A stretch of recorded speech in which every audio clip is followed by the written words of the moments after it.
बिस्मिल्लाहिर्रहमानिर्रहीम। अस्सलाम वालेकुम। आप देख रहे हैं बी वॉच न्यूज़ और मैं हूं ताज मोहम्मद जान। आज की ख़बरें और उन पर मेरा तबसरा। सबसे पहले ख़बरों को रन डाउन।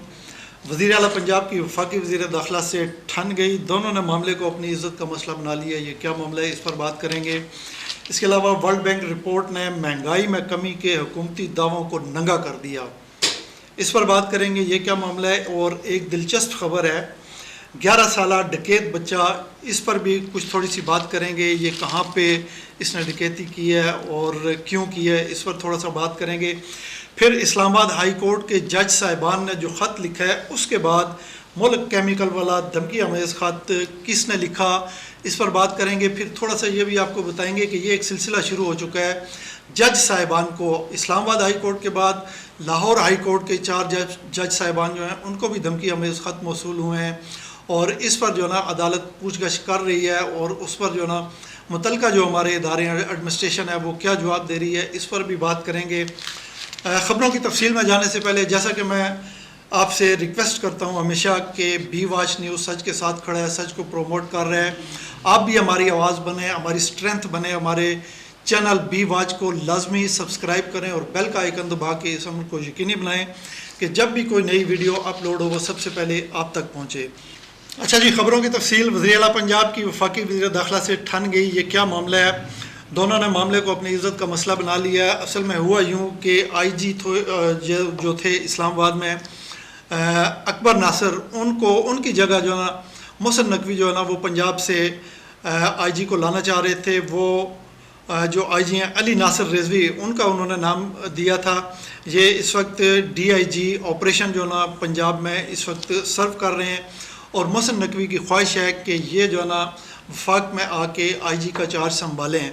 अब जब उन्होंने ये फ़ैसला किया, नोटिफाई किया, तो उस पर जो है ना मरियम नवाज साहबा जो है ना उन्होंने कहा जी कि मैं अली नासिर रिजवी जो है इनको रिलीव नहीं करूँगी। जब मैं रिलीव नहीं करूँगी तो इसका मतलब है ये वहाँ पे नहीं जाएंगे, ज्वाइन नहीं करेंगे, मैं इनको किसी सूरत रिलीव नहीं करूँगी। जबकि मोहसिन नकवी जो ज़राए बता रहे हैं कि वो डटे हुए हैं, वो कहते हैं नहीं जी, मैंने अगर IG लेना है तो वो अली नासिर रिजवी को ही लेना है, जो इस वक्त पंजाब में DIG ऑपरेशन के तौर पर काम कर रहे हैं। दूसरी तरफ मरियम नवाज़ का मैं आपको बता चुका हूँ कि वो जो ना इनको रिलीव करने से इनकारी हो चुकी हैं। अब ये मामला क्या रुख इख्तियार करता है, किधर जाता है, ये आने वाला वक्त बताएगा। अच्छा जी, दूसरा मामला जो है ना वर्ल्ड बैंक की रिपोर्ट, महंगाई में कमी के हुकूमती दावे जो ना एक दिन हमने अखबारों में देखा, इस पर वीलॉग भी किया था। मेरे साथ चौधरी साहब बैठे हुए थे, आज मैं अकेला हूँ। तो उसमें हमने आपको बताया था, हुकूमत ने यह दावा किया जी कि महंगाई में तेज़ी के साथ कमी हो रही है। अभी इसकी बाज़गश्त जारी थी कि वर्ल्ड बैंक की एक रिपोर्ट आई है और उस रिपोर्ट में बताया गया है कि पाकिस्तान में महंगाई तेज़ी के साथ बढ़ रही है। हुकूमत की तरफ से जारी करदा ये जो एक मुज़्दा जहाँ फ़ज़ा हमने कल भी आपको सुनाया था, अभी उसकी बाज़गश्त ख़त्म नहीं हुई थी कि वर्ल्ड बैंक की जानिब से रिपोर्ट जारी कर दी गई, जिसमें बताया गया जी कि 10 करोड़ अवाम जो है पाकिस्तान के, वो पहले ही गुर्बत की लकीर से नीचे हैं और 1 करोड़ मज़ीद लोग जो है ना गुर्बत के बनेरे पर खड़े हैं। बनेरे से मुराद आप समझते हैं कि बिल्कुल एज पर खड़े हैं, वो किसी वक्त भी जो है ना हवा का हल्का सा झोंका आएगा वो नीचे गिर जाएंगे। मतलब ये कि जिस तेज़ी के साथ महंगाई बढ़ रही है, उस महंगाई को देखते हुए जो ना ये बिल्कुल सच है और ये कहा जा सकता है कि 1 करोड़ नहीं बल्कि इससे भी ज़्यादा लोग जो है ना वो गुर्बत की लकीर से नीचे चले जाएंगे। मैं चाहता हूँ आपको वर्ल्ड बैंक की ये रिपोर्ट, मेरे पास प्रिंट है, उसका कुछ हिस्सा मैं आपको पढ़ के सुनाना चाहता हूँ कि रवां माली साल के दौरान 1.8% की मामूली शरह नमू और 26% बुलंद शरह महंगाई मज़ीद 1 करोड़ पाकिस्तानियों को ख़त गुर्बत से नीचे धकेल सकती है। ये वर्ल्ड बैंक ने कहा है जी कि शरह महंगाई जो है वो 26% है, जबकि कल जो रिपोर्ट हुकूमत ने जारी की थी कि महंगाई में तेज़ी से कमी हो रही है, उसमें हुकूमत ने बताया था कि महंगाई की शरह जो है ना वो 20% है। तो इसमें ये वाज़ेह फ़र्क आप देख सकते हैं। इसी तरह आलमी बैंक ने अपनी 2 साला पाकिस्तान डेवलपमेंट आउटलुक रिपोर्ट में कहा है कि पाकिस्तान अपने बड़े मैक्रो इकनॉमिक अहदाफ में सिवाय एक के कोई हासिल नहीं कर सकेगा। जी हाँ, ये उन्होंने मुस्तकबिल की जो ना प्रिडिक्शन की है और उन्होंने कहा जी कि पाकिस्तान बुनियादी बजट टारगेट भी हासिल नहीं करेगा। पाकिस्तान में शरह गुर्बत 40% की मौजूदा बुलंद तरीन सतह पर रहने का इम्कान है।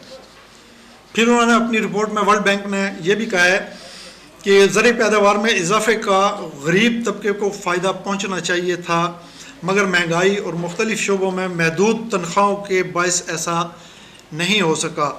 उन्होंने यह भी कहा है कि रवां साल की पहली छमाही के दौरान मज़दूरों के दिहाड़ी में सिर्फ 5% इजाफा हुआ, जबकि शरह महंगाई 30% बढ़ी है। 30% शरह महंगाई बढ़ी है। अब गुर्बत जो है, ये गुर्बत की लकीर से ऊपर, गुर्बत की लकीर के ऊपर जो है ना, नीचे वालों की मैंने बात आपको बताई है। 10 करोड़ जो है ना वो पहले ही गुर्बत की लकीर से नीचे हैं। 1 करोड़ मज़ीद गुर्बत की लकीर से नीचे गिरने वाले हैं, और जो गुर्बत की लकीर के ऊपर चल रहे हैं उनके हवाले से थोड़ा सा मैं बताऊं कि उनके पाँव में जूते नहीं होते, सर्दी गर्मी का उनका लिबास एक ही होता है। रूखी सूखी एक वक्त की या बहुत ज़्यादा हो जाए तो 2 वक्त की वो खा लेते हैं। फल फ्रूट गोश्त और अच्छी खुराक दुकानों ठेलों या रेडियों पर देख सकते हैं, वो ख़रीद नहीं सकते। उनकी कुव्वत ख़रीद जो है ना इतनी नहीं होती कि वो ये खुराक ख़रीद सकें। फिर मामला महज मुआशी गुर्बत का नहीं है, यहाँ पर तो इखलाकी गुर्बत भी अपनी पस्तियों को छू रही है। हवस, लालच, खुद गर्जी और इस तरह के मनफी जो रवैये हैं और मनफी अमाल हैं वो जो ना सराहियत कर चुके हैं और इनमें तेज़ी से इजाफा हो रहा है। और अहले इक़्तिदार इन पस्तियों में सबसे नुमायाँ तबका है। अवाम को झूठी तिफल तसलियाँ, आपको मैं बता चुका हूँ वर्ल्ड बैंक की रिपोर्ट, और उससे पहले हुकूमत ने जो कुछ कहा था, अपनी एक रिपोर्ट जारी की थी। तिफल तसलियाँ दे रहे हैं, झूठे आदाद व शुमार पेश कर रहे हैं।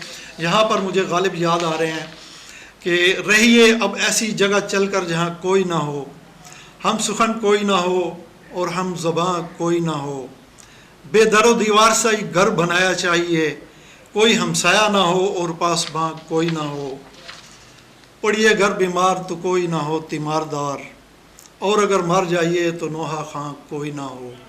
ऐसी ही सूरत हाल दरपेश है इस वक्त पाकिस्तानी अवाम को, जो गुर्बत और महंगाई की चक्की में इस बुरी तरह पिसे जा रहे हैं कि उनको अपने बच्चों के लिए, अपने लिए सेहत, तालीम और इस तरह के दीगर जो ज़रूरियात होती हैं, लवाज़मात होते हैं ज़िंदगी के, वो उनके लिए एक अयाशी में शुमार होने लगे हैं और वो बिल्कुल बेबस हो चुके हैं। अच्छा जी, मैंने अपने रन डाउन में एक ख़बर आपको बताई थी कि बहुत दिलचस्प खबर है। 11 साल डकैत बच्चा, उसके साथ वो अकेला नहीं था। ये वाक़या को जो ना अमेरिका की रियासत टेक्सास में पेश आया। वहाँ पे 3 बच्चों ने, एक की जो उम्र थी 11 साल थी, ये सबसे कम उम्र है, एक 13 साल का बच्चा था और एक 16 साल का। इन्होंने बैंक में डकैती की और वहाँ से पैसे लूट कर घर चले गए। और फिर उनके वालिदैन, हैरत की बात जो है ना इसमें यह है कि उनके अपने वालिदैन ने इन बच्चों को पकड़कर पुलिस के हवाले किया। अब पुलिस जो है ना तफ्तीश कर रही है कि उनको ये डकैती करने की, बैंक लूटने की ज़रूरत क्यों पेश आई।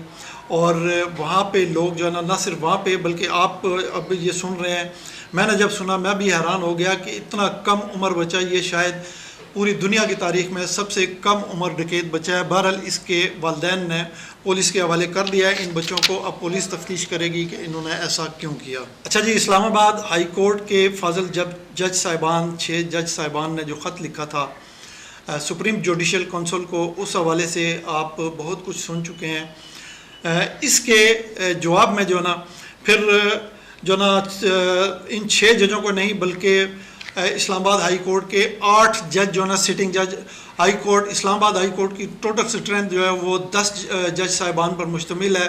2 सीटें खाली हैं, 8 जज जो ना इस वक्त सिटिंग है। इन 8 जजों को एक ख़त मिला है, धमकी है उसमें, और फिर उसमें मोलक केमिकल जिसको एंथ्राक्स कहते हैं, एंथ्राक्स को छूने से या उसको सूंघने से इंसान की मौत तक वाक़ई हो सकती है। ये जो ना ख़त इन जज साहिबान को मिला है और इस पर जो ना अब हमारी एजेंसियां जो हैं, मुतलका कानून नाफिज करने वाले इदारे जो हैं वो तहकीक कर रहे हैं। वो देख रहे हैं कि ये ख़त कहाँ से आया, किसने लिखा, क्यों लिखा। लेकिन यहाँ पे हम आपको बताते चलें कि हमारे मुल्क में जो सियासी चपकलश इस वक्त चल रही है, जज साहिबान ने जो ख़त लिखा उसके बाद जो डेवलपमेंट हुई है वो भी सारी आपके सामने है। आने वाला सियासी तूफ़ान जो है, ग्रैंड अलायंस बन रहा है, उसका हमने कल आपको बताया था, वो तूफ़ान भी आपके सामने है। तो ये एक मैं बैठा हुआ चौधरी साहब जो ना उनके साथ वैसे डिस्कस कर रहा था कि किसी मोहल्ले में लड़ाई होती है, 2-4 बंदे एक घर से निकलते हैं, 2-4 दूसरे घर से निकलते हैं, कोई इधर से आता है, कोई उधर से आता है, वो आपस में गुत्थम गुत्था होते हैं और सोटे और इस तरह की जो चीज़ें हैं उनका इस्तेमाल करते हैं, उनमें फिर कोई ऐसा दिल जला जिसका इस लड़ाई से कोई ताल्लुक़ ही नहीं होता, वो जो ना किसी के साथ अपना जो ना वो गुस्सा जो उसको ठंडा करने के लिए घुस जाता है और 2-4 मुक्के रसीद करके वो चलता बनता है। कुछ ऐसी सूरत हाल मैं आपको बताना ये चाह रहा हूँ कि ये जो सूरत हाल इस वक्त हमारे मुल्क में सियासी सूरत हाल चल रही है, अदलिया के मामलात चल रहे हैं, ये हमारे दुश्मन मुल्क जो हैं उनके लिए या दुश्मन कुव्वतें जो हैं उनके लिए बड़े आइडियल हैं और वो चाहते हैं कि ये मामलात ठंडे ना हों, बल्कि उसने जलती पर तेल का काम करते हुए, ये मैं जो ना कंफर्म बात नहीं कर रहा, मैं जो ना अपने शक का इज़हार कर रहा हूँ कि ये किसी ऐसे ही दुश्मन की जानिब से कार्रवाई हो सकती है। ये जो ख़त भेजा है इस्लामाबाद हाई कोर्ट के 8 जज साहिबान को एंथ्राक्स वाला, तो ये किसी दुश्मन की कार्रवाई हो सकती है जो ये चाहता है कि जलती पर मज़ीद तेल डाला जाए। और ज़ाहिर है जो इस वक्त एक हमारे इदारों के दरमियान एक जो ना वो चल रहा है मामला चपकलिश का, उसको मज़ीद एग्रीवेट करने के लिए, मज़ीद तेज़ करने के लिए एक दूसरे के ख़िलाफ़ शकूक व शुबहात और उन शकूक व शुबहात के नतीजे में फिर कुछ कार्रवाइयाँ वो क्या होंगी वो जो ना आपको भी पता है वो होनी चाहिए। तो ये दुश्मन का एक मकसद हो सकता है, इस पर जो ना इस लाइन पर तहकीक की जानी चाहिए कि ये जो ना किसने किया है, इस रेशमा को ढूंढा जाए। ये ख़त के ऊपर नाम लिखा हुआ है, मैं अपनी तरफ से नहीं कह रहा, जिसने लिखा है ख़त उसका नाम जो है ना रेशमा वहाँ पे लिखा हुआ है। तो इस रेशमा को ढूंढा जाए कि इसने ये ख़त क्यों लिखा। फिर बात यहाँ तक महदूद नहीं रही, बल्कि अभी ताज़ा तरीन ख़बर जो ना वो ये आई है कि पंजाब हाई कोर्ट के जो जज साहिबान हैं, फाजिल जज साहिबान 4, उनको भी इसी तरह का एक ख़त मिला है। और इस्लामाबाद हाई कोर्ट में जब जस्टिस आमिर फ़ारूक साहब ने मुतलका कोई एजेंसी या इदारा है उससे पूछा कि भाई ये ख़त कहाँ से आया, तो उसका बड़ा दिलचस्प जवाब था जी कि ये रावलपिंडी के GPO से आया है। ये आप इस पर अंदाज़ा लगा लें कि उनकी सीरियसनेस जो है, हमारे जो मुतलका जो लोग हैं, इदारे हैं या जो तहकीक में मदद करने वाले हैं, उनकी जो ना सीरियसनेस वो आपके सामने है। अब तक के लिए इतना ही, मुझे दीजिए इजाज़त। आपका बहुत बहुत शुक्रिया। अल्लाह हाफिज़।